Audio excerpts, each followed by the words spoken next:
এবার অযোগ্যদের নিয়োগ বাতিলের প্রক্রিয়া শুরু। তালিকা প্রকাশ হয়ে গিয়েছে। তালিকা প্রকাশের পর এবার নিয়োগ বাতিলের প্রক্রিয়া শুরু। নিয়োগপত্র বাতিলে আইনি পরামর্শ নিচ্ছে রাজ্য। আগামী সপ্তাহের মধ্যেই নিয়োগপত্র বাতিলের সম্ভাবনা। আরো একবার জানিয়ে রাখি, এবার অযোগ্যদের নিয়োগ বাতিলের প্রক্রিয়া শুরু। তালিকা প্রকাশের পর এবার নিয়োগ বাতিলের প্রক্রিয়া শুরু হচ্ছে। নিয়োগপত্র বাতিলে আইনি পরামর্শ নিচ্ছে রাজ্য। আমাদের সঙ্গে সরাসরি রয়েছেন প্রতিনিধি সোমরাজ। সোমরাজ, নবান্ন সূত্রে ঠিক কি খবর পাওয়া যাচ্ছে?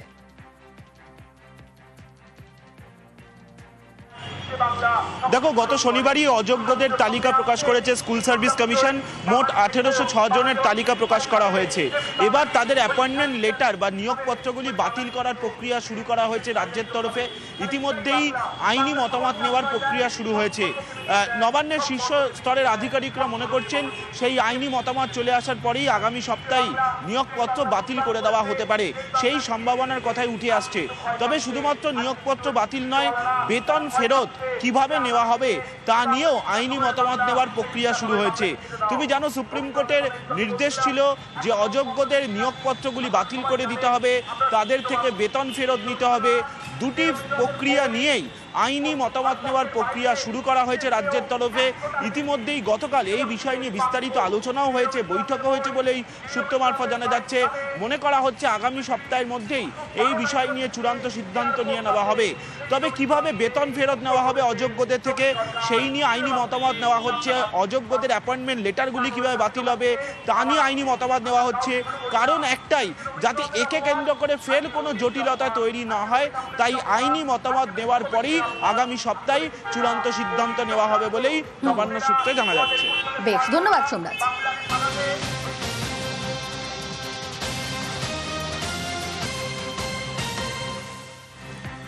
নিয়োগ দুর্নীতি মামলায় জামিনের আবেদন পরেশ অধিকারী এবং তার মেয়ের। আদালতে আত্মসমর্পণ করে জামিনের আবেদন পরেশের মেয়ে অঙ্কিতা অধিকারীর। আমাদের সঙ্গে এই মুহূর্তে রয়েছেন সরাসরি প্রতিনিধি অমিত। কোর্টরুমে আজ কি হলো এবং সেক্ষেত্রে সিবিআইয়ের অবস্থান কি ছিল? দেখো, নিয়োগ দুর্নীতি মামলা যখন সামনে আসে সেই সময় পরেশ অধিকারী অঙ্কিতা অধিকারীর মেয়ের তথ্য কিন্তু সামনে এসেছিল। রাষ্ট্রবিজ্ঞানের শিক্ষিকা হিসেবে তার নিয়োগ নিয়ে কিন্তু প্রশ্ন উঠেছিল এবং কলকাতা হাইকোর্টের নির্দেশে পরবর্তী সময়ে সিবিআই কিন্তু তদন্ত শুরু করেছিল। সেই পরেশ অধিকারীর মেয়ে এবং যেহেতু তার মেয়ের চাকরি পাইয়ে দেওয়ার যে সুপারিশ তিনি করেছেন, সেক্ষেত্রে পরেশ অধিকারী এবং তার মেয়ে অঙ্কিতা অধিকারীর নামে একাদশ দ্বাদশ শ্রেণীর শিক্ষক নিয়োগ দুর্নীতি মামলায় চার্জশিট দেওয়া হয়েছিল সিবিআই তরফে। আজকে আদালতে সামন পেয়ে তারা আদালতে আত্মসমর্পণ করেন এবং তারা জামিন পেয়ে আজকে আদালতে আবেদন করেছেন। অন্যদিকে সিবিআইয়ের তরফে জামিনের তীব্র বিরোধিতা করা হয়েছে। সিবিআইয়ের তরফে বলা হয়েছে যে সমস্ত অভিযুক্ত যাদের বিরুদ্ধে চার্জশিট দেওয়া হয়েছে সিবিআইয়ের তরফে, প্রত্যেকের এসএসসি নিয়োগ দুর্নীতি মামলাতে বিভিন্ন ভূমিকা রয়েছে এবং সিবিআইয়ের তরফে এটাও বলা হয়েছে যে বৃহত্তর এটা ষড়যন্ত্র এবং বৃহত্তর ষড়যন্ত্রের প্রত্যেকের আলাদা আলাদা রোল রয়েছে এবং যা সমাজের উপর একটা বাজে প্রভাব ফেলেছে এই দুর্নীতি, এই কারণে এদের জামিন দেওয়া যাবে না বা তারা জামিনের বিরোধিতা করে। শুধুমাত্র অঙ্কিতা অধিকারী বা পরেশ অধিকারী জামিন আবেদন করছে এমনটা নয়। সুকান্ত আচার্য, যিনি তৎকালীন শিক্ষামন্ত্রীর পার্সোনাল সেক্রেটারি ছিলেন, তার বিরুদ্ধে গ্রুপ সি নিয়োগ দুর্নীতি মামলাতে চার্জশিট দেওয়া হয়েছিল সিবিআইয়ের তরফে।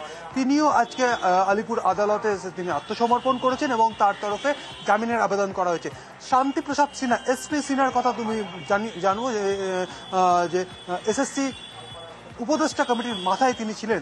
তার স্ত্রী দেবশ্রী সিনহা, তার বিরুদ্ধে একাদশ দ্বাদশ শ্রেণীর শিক্ষক নিয়োগ দুর্নীতি মামলাতে তার বিরুদ্ধে চার্জশিট দেওয়া হয়েছে সিবিআইয়ের তরফে। আজকে এসপি সিনহার স্ত্রী তিনিও আজকে আদালতে হাজিরা দেন এবং আদালতে হাজিরা দিয়ে তিনিও জামিন আবেদন করেন। অন্যদিকে তৎকালীন শিক্ষামন্ত্রী পার্থ চট্টোপাধ্যায় গ্রুপ সি নিয়োগ দুর্নীতি মামলাতে সুপ্রিম কোর্ট থেকে তিনি জামিন পেলেও অন্য দুই মামলা, নবম ও দশম শ্রেণী এবং একাদশ দ্বাদশ শ্রেণীর শিক্ষক নিয়োগ দুর্নীতি মামলাতে যার বিরুদ্ধে সিবিআই চার্জশিট দিয়েছে, যাকে অভিযুক্ত দেখানো হয়েছে, তিনিও তার আইনজীবী মারফত আজকে আদালতের কাছে জামিনের আবেদন করেছে। এই মুহূর্তে শুনানি শেষ হয়েছে, তবে অর্ডার এখনো রিজার্ভ রয়েছে। এখন দেখার আদালত কাদের জামিন মঞ্জুর করছে এবং কাদের জামিন রিজেক্ট করছে বা সেদিকেই নজর থাকবে আমাদের। ধন্যবাদ অমিত।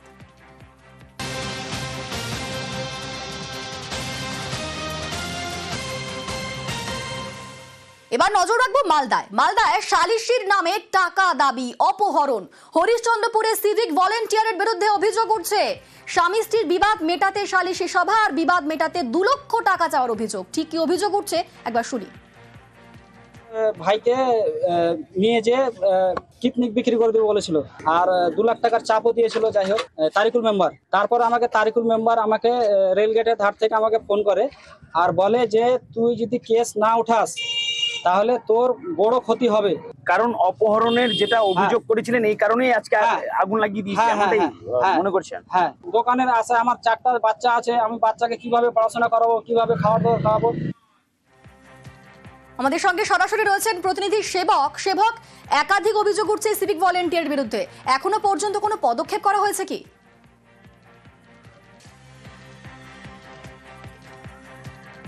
দেখো, এখনো পর্যন্ত পুলিশ যেটা জানিয়েছে যে এই ঘটনায় যা অভিযোগ রয়েছে তা খতিয়ে দেখা হচ্ছে, এবং সেক্ষেত্রে মূল যে অভিযোগ যে বাড়িঘর বা দোকানে আগুন জ্বালিয়ে দেওয়া, এই ঘটনায় যদি সিভিক ভলেন্টিয়ারের কোনো রকম যোগসাজশ পাওয়া যায় সেক্ষেত্রে আইনগত পদক্ষেপ নেওয়া হবে, এমনটাই পুলিশ জানিয়েছে।